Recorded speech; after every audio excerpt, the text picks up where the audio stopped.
भक्त भी दुखी रहता है, ये तो हम सब जानते हैं। जो जितना भक्ति करता है उतना परेशान, जितना नास्तिक उतना सुखी, प्रसन्न, मस्त। पर हाँ, ध्यान कर लो, हमारी जो परेशानी दुनिया को दिख रही है वो परेशानी परीक्षा है, और इन परीक्षाओं को जो पचा लेता है वो दिव्य लोक को जाता है, परम आनंद लोक को।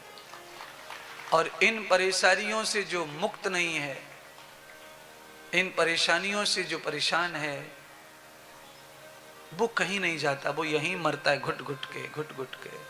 उसे क्षणिक क्षणिक सुख मिलते हैं, कपड़े का सुख, बिस्तर का सुख, पैसे का सुख, घूमने का सुख, चाटने खाने का सुख।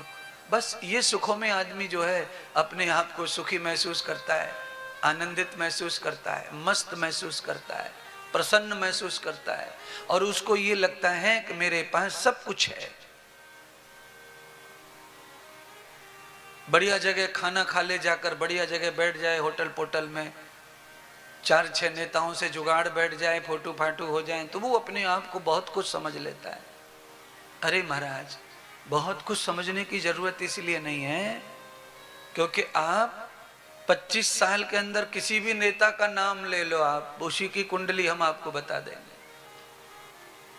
आप किसी भी उद्योगपति का नाम ले लो, उसका ही डाटा हम आपको बता देंगे। कुछ नहीं है किसी के पास। कोई भी धनवान, कोई भी पदवान व्यक्ति जब तक वो धर्मात्मा नहीं होता, धर्म में रुचि नहीं होती, तब तक उसके जीवन में कोई सुकून नहीं है, कोई शांति नहीं है, कोई सुख नहीं है। हमेशा उसका दिल भटकता रहता है, चित्त भटकता रहता है, आत्मा परेशान रहती है, क्लेश में पड़ी रहती है। बंगला तो है, गाड़ी तो है, आ रहा है खूब, पर शांति तो चाहिए पल भर की, मन में, विचारों में खुशी तो चाहिए। खुशी तो है नहीं, तृष्णा तो मिट नहीं रही है, इच्छाएं तो मिट नहीं रही हैं, आग तो बुझ नहीं रही है, वो तो ज्यों की त्यों लगी है। तो ये बंगला फिर क्यों, ये गाड़ी किस काम की है? फिर वो आग तो बुझनी चाहिए, नहीं बुझती मरते समय तक। जिनके पास में 100 करोड़, 1000 करोड़, 100 करोड़, लाख करोड़, कितने करोड़ रुपए के मालिक हैं, पर कहां आग बुझ रही है, जली हुई है। जिनके पास कई शहरों में मकान है तो भी आग नहीं बुझ रही है, जल रही है। जिनके पास कई शहरों में फैक्ट्रियां पड़ी हैं, आग बुझ नहीं रही है, और जल रही है, और बढ़ रही है। महाराज, सेवा के नाम पर कुछ नहीं है, भक्ति के नाम पर कुछ नहीं है, इसीलिए वो आग नहीं बुझेगी। आग कब बुझती है? जब आदमी भक्त बनता है, तब आग बुझती है, तृष्णा मिटती है, इच्छाएं मिटती हैं। भजन करने से संतोष पैदा होता है, शांति पैदा होती है। इसलिए सब लोग, गरीब अमीर कैसे भी हो, तुम लोग भजन जरूर करा करो। भजन बहुत शांति देता है। सबसे लड़ने की शक्ति भजन ही देता है। सबसे लड़ने का मतलब चाचा काका से नहीं, टेंशनों से, कलेशों से, दुखों से, हार से, सबसे लड़ने की शक्ति भजन देता है। भजन के बगैर सब जीवन हमारा अटूट उधार है, बेकार है। और बहुत सारे लोगों पे धन दौलत बहुत सारा होता है, पर छूटता नहीं आटी से, निकलता नहीं किसी काम के लिए। गांव में कोई बड़ा मंदिर बनवाया जाए तो लोग चंदा देने में आनाकानी करते हैं। अरे तेरे बंगले का काम चल रहा है, उधर मंदिर का काम शुरू हो गया है, ये बंगले में से एक दीवार कम कर ले और मंदिर की तरफ ईंट बजा दे, एक ट्रक ईंट मंदिर की ओर भेज दे। ना भेजेगा, 501 रुपया फाड़ दो, 501 रुपया, 501 रुपया है बहुत कुछ। एक आदमी मजदूरी करता है, उसके पास कुछ नहीं है सिवाय दिल के, उसने 5100 रुपये दिया, और इसके पास में बहुत कुछ है, 2 बच्चे सरकारी नौकरी में हैं, और इसको नहीं, एक गाय का भी दान हो रहा है इससे 1 गज भूमि का भी दान नहीं हो रहा है। और जब नहीं था तब तो दुनिया भर के वचन आदमी भरता है, दुनिया भर के वचन भरता है। इसीलिए लोभ हमेशा नाव को डुबाता है बंधुओं, हमारी प्रेम से भक्ति से वंचित करता है लोभ।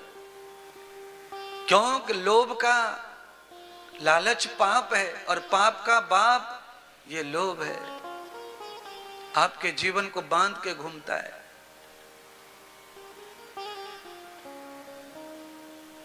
आदमी मरते मर जाता है पर अपने जीवन में कभी अपने कल्याण के लिए अगले जन्म में गाड़ी घोड़ा बंगला मिले, अगले जन्म में बढ़िया घर में जन्म हो, उसके लिए अपने हाथ से अपनी कमाई को धर्म के नाम पर, भगवान के नाम पर लगाने की कीमत कम लोगों में होती है महाराज।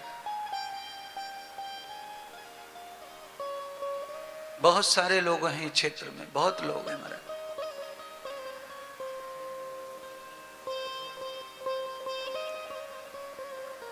ऐसे कई लोग हैं जिनको मैं जानता हूं 10 साल से, चाहे वो टेकापार हो, बालोद हो, चाहे वो रायपुर हो, दुर्ग हो, राजनांदगांव हो, बिलाई हो, और भी कई गांवों के नाम नहीं ले रहा मैं, बहुत लोगों को मैं जानता हूं। उनका स्तर बढ़ रहा है, धन बढ़ रहा है, सब चीजें मिल रही हैं, पर उनकी भक्ति कम हो रही है, श्रद्धा कम हो रही है, प्रीत कम हो रही है, दान कम हो रहा है, सेवा कम हो रहा है, और लफंगड़ी में बढ़ रहे हैं। लफंगड़ी आगे चल के टांग टूटेगी, आगे चल के टूटेगा टांग। तो टांग ना टूटे, टांग टूटने का मतलब टांग से नहीं है, आगे चल के धोखा होगा, नुकसान होगा। आप जिस तरफ बढ़ चले हो, जिस तरफ आपको सुकून और शांति और सुख दिख रहा है, अरे उधर आग के गोले हैं, तुमने देखा ही कहाँ है आगे चल के? तुमने तो थोड़ा शुरू किया है, यही मजा मजा सा दिख रहा है तुमको। आगे कदम रखोगे, अब आदत पड़ी है तो गोले पड़ेंगे आगे चल के, आग के गोले, कष्ट के, तूफान के, अपमान के, सब कुछ गोलों से खेलना पड़ेगा महाराज। जहां से तुम्हें सुकून शांति आनंद मिल रहा था वो स्थान छोड़ दिया, वो लगन छोड़ दी, तो अब आप केवल पाप में ही पैर रखेंगे, ये लिख लो आप। अब आपको अगर कोई मिलेगा तो पापी मिलेगा जीवन में, चाहे वो मित्र बन के मिले, चाहे वो साथी बन के मिले, चाहे वो जो बन के मिले, आपको पाप और पाप और पाप और पाप और पाप पाप पाप का ही सामना करना पड़ेगा। साथी संगी ही जब सब पापी हो जाएंगे तो हम कहाँ सुखी रहेंगे फिर?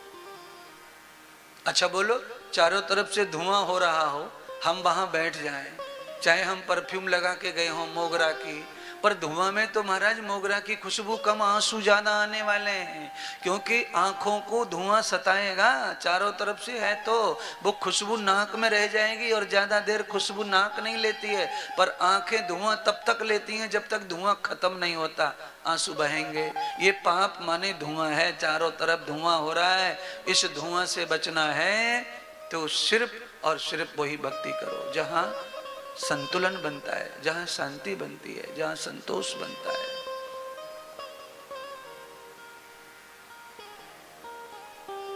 जरूरी इसी बात की है।